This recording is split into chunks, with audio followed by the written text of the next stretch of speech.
যোগীঘোপাৰ কুমাৰকাটাত নতুনকৈ ইটা ভাটা স্থাপনক লৈ ৰাইজৰ ক্ষোভ আৱাসিক এলেকাৰ সমীপতে ইটা ভাটা স্থাপনৰ যোজা চলোৱাৰ বিৰোধিতা কৰে ৰাইজে বঙাইগাঁও জিলা আয়ুক্তক বাৰম্বাৰ অভিযোগ দিয়াৰ পাছতো কোনো ব্যৱস্থা গ্ৰহণ নকৰাক লৈ ক্ষুব্ধ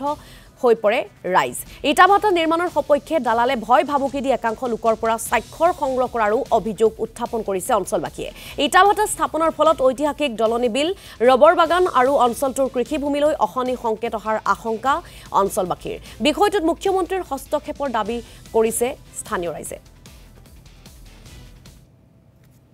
কুমাৰকাটা চতুৰ্থ খণ্ড আৰু দ্বিতীয় খণ্ডৰ মাজত এখনি ইটা ভাটা স্থাপন কৰিছে আমি উপাধ্যায় আমি ডিসি তাতে আমি কমপ্লেইন কৰিছিলোঁ 2021 চনত 2021 চনত এটা এপ্লিকেশ্যন কৰিছিলোঁ কিন্তু তাৰ কোনো আমি প্ৰতি উত্তৰ পোৱা নাই তাৰ পিছত সিহঁতে দুটুগুৰি সিহঁতে কাম কৰি আছে সেই গাত পৰি মানুহ মৰে আমি বহুতবাৰ আমি এনেকুৱা দেখা পাই আছোঁ সিহঁতে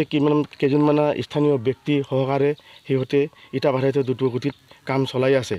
আমি আমাৰ ৰাজ্যৰ পৰা আমি বাৰংবাৰে মানে আমি উপায়ুক্ত মহোদয় সাৰ্কেল মহোদয় সিভিল এছডিঅ আমি পলিউশ্যন ডিপাৰ্টমেণ্টত আমি অৱগতি কৰি আহিছোঁ তথাপি সিহঁতে দুটুগুৰিত সিহঁতে কাম চলাই আছে আমি হতাশ হৈছোঁ